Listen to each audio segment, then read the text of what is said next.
ठाणे में मीडिया से बातचीत के दौरान राष्ट्रवादी कांग्रेस पार्टी अजीत पवार गुट प्रवक्ता आनंद परांजपे ने अजीत दादा की मृत्यु के पश्चात राजनीतिक गलियारों में जारी विवादित बयानबाजी पर कड़ा रुख अपनाते हुए कहा कि महाराष्ट्र की संस्कृति समझदारी और सम्मान की है। आगे परांजपे ने अजीत दादा के निधन पर जारी बयानबाजी का निषेध करते हुए अपनी तीखी प्रतिक्रिया व्यक्त की। परांजपे का यह बयान चर्चा में है। सुनिए आगे का विस्तृत बयान आनंद परांजपे इनका। गेल्या काही दिवसापासून महाराष्ट्रातील एक राजकीय नेता ज्या पद्धतीने आपल्या राजकीय महत्वाकांक्षेसाठी संपूर्ण महाराष्ट्र हा माननीय अजितदादा पवार साहेबांच्या दुःखद निधनानंतर शोककळेमध्ये असताना ज्या पद्धतीची वक्तव्य येतात ही महाराष्ट्राची संस्कृती नाही। महाराष्ट्राची जनता हे संपूर्णपणे शांतपणे बघत आहे। ज्या पद्धतीने या दुःखाच्या काळामध्ये आपली राजकीय पोळी भाजण्यासाठी स्वतःची राजकीय महत्वाकांक्षा जी आपल्या मनामध्ये होती हा खरा चेहरा देखील महाराष्ट्राने बघितलेला आहे। क्षणभर तरी विचार करा की या सगळ्या वक्तव्यांमुळे माननीय अजितदादा पवार साहेबांच्या कुटुंबावर किती आघात किंवा किती वेदना त्यांना होत असतील। आणि कुटुंब म्हणजे केवळ रक्ताची नाती नाही, तर माझ्यासारख्या सामान्य कार्यकर्ता जो अजितदादांना दैवत समजत होता ते आमचे कुटुंब प्रमुख होते, आदरणीय सुनेत्रा वहिनी, आदरणीय पार्थ दादा, जय दादा। आणि 2 जुलै 2023 ला माननीय अजितदादा पवार साहेबांनी वेगळी राजकीय भूमिका घेतल्यानंतर त्यांच्याबरोबर आलेले राष्ट्रवादी काँग्रेस पक्षाचे त्यावेळेचे राष्ट्रीय कार्याध्यक्ष खासदार प्रफुल्लभाई पटेल, प्रांताध्यक्ष खासदार सुनील तटकरे, भुजबळ साहेब असतील, वळसे पाटील साहेब असतील, मुश्रीफ साहेब असतील, धनंजयजी मुंडे असतील आणि माझ्यासारखे महाराष्ट्रातले तमाम कार्यकर्ते, पदाधिकारी, लोकप्रतिनिधी हे अजितदादांचं कुटुंब होतं। त्यामुळे आम्ही जी काही वक्तव्य गेल्या काही दिवसांपासून केली जात आहेत याचा निषेध करतो। महाराष्ट्राची संस्कृती शिवशाहू फुले आंबेडकरांची राहिलेली आहे आणि जी काय बेजबाबदार वक्तव्य जो राजकीय नेता करतोय याचा देखील निषेध करतो आणि त्याच्या मागे असलेले मार्गदर्शक यांचा देखील आम्ही निषेध करतो। महाराष्ट्राची ही संस्कृती नाही, महाराष्ट्राची संस्कृती ही संयमाची, समजदारीची आणि एकमेकांच्या सन्मान देणारी आहे। एवढंच या निमित्ताने राष्ट्रवादी काँग्रेस पक्षाची आमची भूमिका आहे। सर, एक महत्त्वाचा प्रश्न विचारायचा आहे। राष्ट्रवादी काँग्रेस पक्षाचे जे साप्ताहिक त्यामध्ये प्रदेशाध्यक्ष शशिकांत शिंदे यांनी दावा केला की विलीनीकरण नंतर आम्ही पक्षाचं सर्व नेतृत्व हे अजित पवार यांच्याकडे सोपवणार होतं। दादांचं स्वप्न अपूर्ण राहिलं आहे, त्यामुळे आपली जबाबदारी आहे की दादांचं स्वप्न पूर्ण करायला पाहिजे। त्यामुळे प्रत्येकाने आपलं मन मोठं करून प्रामाणिक प्रयत्न करायला पाहिजे। असं आहे की माननीय अजितदादांच्या दुःखद निधनानंतर अग्निसंस्कार व्हायच्या आधी देखील विलिनीकरणाच्या चर्चा सुरू झाल्या। खरं तर संपूर्ण महाराष्ट्र हा शोककळेमध्ये होता। कार्यकर्ते, पदाधिकारी, आम्हाला सगळ्यांना आमचं सर्वस्व आम्ही गमावलंय ह्या भावनेत असताना अचानकपणे या विलिनीकरणाच्या चर्चा सुरू झाल्या आणि त्यामुळे अशा प्रकारची राजकीय वक्तव्य त्या काळामध्ये टाळली गेली पाहिजे।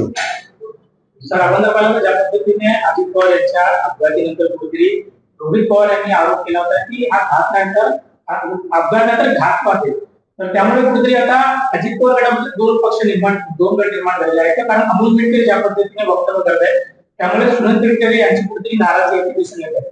असं आहे की राष्ट्रवादी काँग्रेस पक्षाची स्पष्ट भूमिका प्रांताध्यक्ष खासदार सुनील तटकरेंनी पहिल्याच दिवशी माननीय अजितदादा पवार साहेबांचा जो दुर्दैवी विमान अपघात झाला याची सखोल चौकशी ही केंद्राने, मिनिस्ट्री ऑफ सिव्हिल एव्हिएशननी DGCAच्या मार्फत आणि राज्य सरकारने CID मार्फत केली पाहिजे अशी मागणी केली होती. माननीय मुख्यमंत्र्यांनी ती CID चौकशी देखील लावली आणि मिनिस्ट्री ऑफ सिव्हिल एव्हिएशननी DGCAची टीम येऊन संपूर्ण चौकशी सुरू आहे. पहिल्या दिवसापासून राष्ट्रवादी काँग्रेस पक्षाची ही स्पष्ट भूमिका आहे की या संपूर्ण प्रकाराची चौकशी झाली पाहिजे. एका कालमर्यादेमध्ये टाइम बाउंड ही इन्क्वायरी झाली पाहिजे आणि या इन्क्वायरीचे निष्कर्ष हे संपूर्ण महाराष्ट्राच्या जनतेसमोर आले पाहिजेत. ही स्पष्ट प्रकारची राष्ट्रवादी काँग्रेस पक्षाची भूमिका आहे. अमोल मिटकरींनी जे काय मत व्यक्त केलं असेल ते त्यांचं वैयक्तिक मत असू शकतं. राष्ट्रवादी काँग्रेस पक्षाची स्पष्ट भूमिका प्रांताध्यक्ष सुनील तटकरे साहेबांनी वेळोवेळी ही स्पष्ट केली. रोहित पवार ज्या पद्धतीने आरोप करत आहे त्यामुळे तपास यंत्रणामध्ये देखील क्वेश्चन मार्क उपस्थित केलेला आहे की CIDला नेमकं कशा पद्धतीने सर्व माहिती असेल. त्यांनी युरोपसाठी एक चांगली कंपनी याच्यामध्ये आणावी जेणेकरून तपास जो चांगल्या पद्धतीने व्हावा. असं आहे की रोहित पवारांनी जे प्रेझेंटेशन केलं सकाळी 7:03 ते अपघाताचा वेळ 8:44 या संपूर्ण इव्हेंटची क्रोनॉलॉजिकल चौकशी झालीच पाहिजे. ॲरो म्हणून जो हँडलर होता त्याची चौकशी झाली पाहिजे. VSR कंपनीची संपूर्ण कशा पद्धतीने विमानाचा मेंटेनन्स ते करत होते त्याची चौकशी झाली पाहिजे. ऐन वेळेला कॅप्टन बदलले गेले का याची देखील चौकशी झाली पाहिजे. राष्ट्रवादी काँग्रेस पक्षाची स्पष्ट भूमिका आहे की संपूर्ण चौकशी झाल्यानंतरच कुठल्या तरी निष्कर्षाला येता येईल. घात होता का अपघात होता हा तपासाअंती लोकांसमोर आलं पाहिजे. हीच पक्षाची आमची स्पष्ट भूमिका आहे. नरेश अरोरा याच्या कॉन्ट्रॅक्टसाठी पक्षात आग्रह होता. सुनील तटकरे 200 कोटींचा जो कॉन्ट्रॅक्ट होता तो नरेश अरोरा याला मिळावा यासाठी अजित पवारांकडे फाईल घेऊन दिली असे देखील रोहित पवार यांनी स्पष्ट केलं आहे. असं आहे की जे राजकीय आरोप 27 तारखेच्या घटनाक्रमाबद्दल बोलतायत हे संपूर्ण राजकीय आरोप ते करतायत. 28 तारखेला झालेल्या विमान दुर्घटनेबद्दल जे जे प्रश्न त्यांनी उपस्थित केले त्याची संपूर्ण चौकशी झाली पाहिजे ही आमची स्पष्ट भूमिका आहे. पण 27 तारखेला त्यांनी बाबतच्या घटनाक्रमाबाबतची जी वक्तव्य केली ही संपूर्णपणे राजकीय आहे. सुनेत्र पवार म्हणाल्या तुमच्या पाठीशी कोणी नाही असं समजू नका, तुमच्या पाठीशी मी आहे. आज माननीय अजितदादा पवार साहेबांच्या जाण्याने आम्हाला आधार देणारी ती मायमाऊलीच आहे. तिच्याकडेच संपूर्ण पक्ष, सर्व नेते, पदाधिकारी, कार्यकर्ते हे आशेने बघतायत की ज्या पद्धतीने खंबीरपणे माननीय अजितदादा पवार साहेब हे कार्यकर्त्यांच्या पाठीमागे होते त्याच हिमतीने त्या माय माऊलीने देखील आमच्या मागे खंबीरपणे उभं राहावं हीच सर्वसामान्य कार्यकर्त्यांची भूमिका आहे. सुनेत्रा वहिनी सर्व आमदारांची स्वतंत्र बैठक घेणार आहे, तुमच्याबरोबर चर्चा देखील करणार आहे. येणाऱ्या काळामध्ये कशा पद्धतीने राष्ट्रवादीला वाढवावं यासाठी ते स्वतंत्र जे आमदारांबरोबर बैठक घेणार. आमदार जे विरोधी विभागाचं मत आहे त्याबाबत चर्चा करण्यासाठी संबंध जात आहे. असं आहे की माननीय सुनेत्राताई पवार यांना विधिमंडळाच्या नेतेपदी निवड झालेत. महाराष्ट्र राज्याचे ते उपमुख्यमंत्री आहेत. त्यामुळे प्रत्येक आमदाराशी भेटून त्यांचं वैयक्तिक मत त्या घेतील. आगामी काळामध्ये पक्ष संघटनेमध्ये माननीय राष्ट्रीय कार्याध्यक्ष प्रफुल्लभाई पटेल साहेब असतील, प्रांताध्यक्ष सुनील तटकरे साहेब असतील, सर्व वरिष्ठ नेते यांच्या बरोबर बसून संघटनेचा आढावा देखील त्या घेतील. दादांच्या निधनाच्या अर्ध्या रात्री 8:30च्या सुमारास दादांची फोनवर चर्चा झाली अशी माहिती स्वतः प्रफुल्ल पटेल यांनी दिली आहे. शेतकऱ्यांसंबंधित काम होतं, झेडपी निवडणुकीवर बोलणं झालं होतं असं पटेल यांनी सांगितलं. असं आहे की 8:30 वाजता माननीय प्रफुल्लभाई पटेल साहेबांचं आणि दादांचं दूरध्वनीवर फोनवर बोलणं झालं. पुढचे 7-8 दिवस आपली भेट होणार नाही, मी प्रचाराला चाललोय अशा प्रकारचं देखील ते संभाषण होतं. आणि विदर्भातील शेतकऱ्यांबाबत कुठली तरी महत्वपूर्ण फाईल होती या संदर्भात चर्चा झाली. पण 27 तारखेला जो काही राजकीय रंग रोहित पवारांकडनं आरोप करून देण्यात येत आहे हा अत्यंत चुकीचा आणि त्याचा आम्ही निषेध करतो. नरहरी झिरवळ यांच्या क्लर्कला द्यायचे 25,000 लाख लोकांची अटक करण्यात आलेली आहे. त्यावरती भरत गोगावले यांनी असं म्हटलं आहे की अशा लोकांना झोपून टाळलं पाहिजे. त्याबाबतची स्पष्ट भूमिका माननीय मंत्री नरहरी झिरवळ साहेबांनी स्पष्ट केलेली आहे. त्याबाबतची चौकशी अँटी करप्शन ब्युरो तर्फे होत आहे. सगळ्यांचे प्रश्न बाकी आहेत का? एक प्रश्न आहे सर, इरावण पुष्कर यांनी दिल्लीला एक वक्तव्य केले की जवळपास 30 ते 35 आमदार हे विलीनीकरणासाठी तयार आहेत आणि त्याबाबत प्रयत्न करायला हवे असं त्यांचं मत आहे. ते स्वतः तुमच्या बरोबर देखील आहेत, मात्र त्यांचं असं मत दिसून येत आहे. तर एकाच पक्षामध्ये दोन वेगवेगळे मतप्रवाह असतील तर कशा प्रकारे?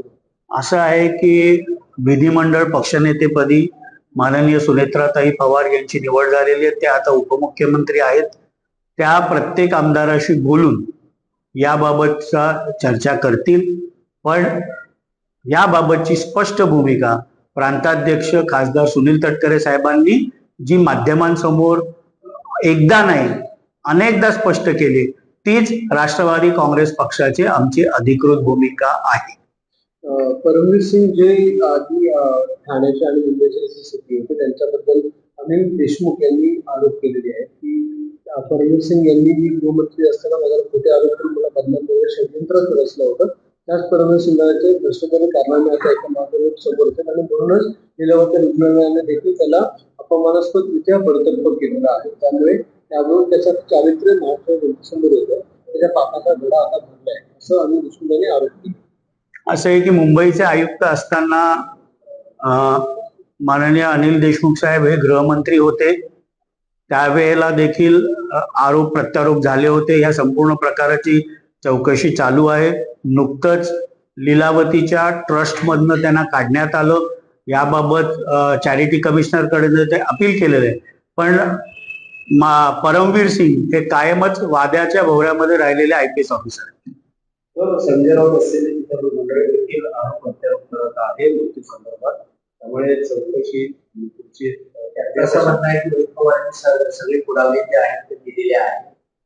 असं आहे ना की रोहित पवारांनी जे प्रश्न उपस्थित केले 28 तारखेबद्दल 7:03 ॲरोचा जो व्हॉट्सअप त्यांनी दाखवला की all clear at Baramati, crew has arrived, all on board, तिथपासून 8:44 ज्या वेळेला विमान दुर्घटनाग्रस्त झालं, ह्या सगळ्या मुद्द्यांची म्हणजे त्याने ॲरोचा विषय काढला, VSRचा विषय काढला आणि पायलटचा विषय काढला. या तिन्ही मुद्द्यांची सखोल चौकशी झाली पाहिजे. ही पहिल्या दिवसापासून राष्ट्रवादी काँग्रेस पक्षाची भूमिका आहे. केवळ महाराष्ट्रातल्या कुठल्याच राजकीय पक्षांनी किंवा नेत्यांनी माननीय अजितदादा पवार साहेबांच्या झालेल्या या दुर्दैवी विमान अपघातामध्ये जो मृत्यू झाला याच्यावर कुठल्याही प्रकारचं राजकारण करू नये. DGCA मार्फत चौकशी चालू आहे, CID मार्फत चौकशी चालू आहे. हे चौकशी अहवाल येऊ देत, त्यानंतरच कुठल्या निष्कर्षाला येता येईल. त्याचं असं देखील म्हणणं राहतं या कंपनीत कोणाची बेनामी गुंतवणूक आहे, भाजपच्या जवळच्या व्यक्तीचा नाव शोधला पाहिजे. त्या गोष्टीचा खुलासा होऊ नये, त्यामुळे त्याचा तपास होणार. VSR मध्ये भाजपच्या जवळच्या व्यक्तीचं असं आहे की चौकशीमध्ये सगळ्या त्या गोष्टी येतील. विमानामध्ये VSRनी जो लॉगबुक असतो याच्यामध्ये कशा प्रकारे इंजिन मेंटेनन्स केला जात होता, विमानाचा मेंटेनन्स केला जात होता, विमान उडण्यासाठी योग्य होतो की नव्हतं, हे सगळी चौकशी केली जाईल. आणि ही चौकशी झालीच पाहिजे. महाराष्ट्राच्या जनतेने माननीय अजितदादांना जे गमावलेलं आहे हे जाणण्याचा अधिकार महाराष्ट्रातल्या जनतेला आहे.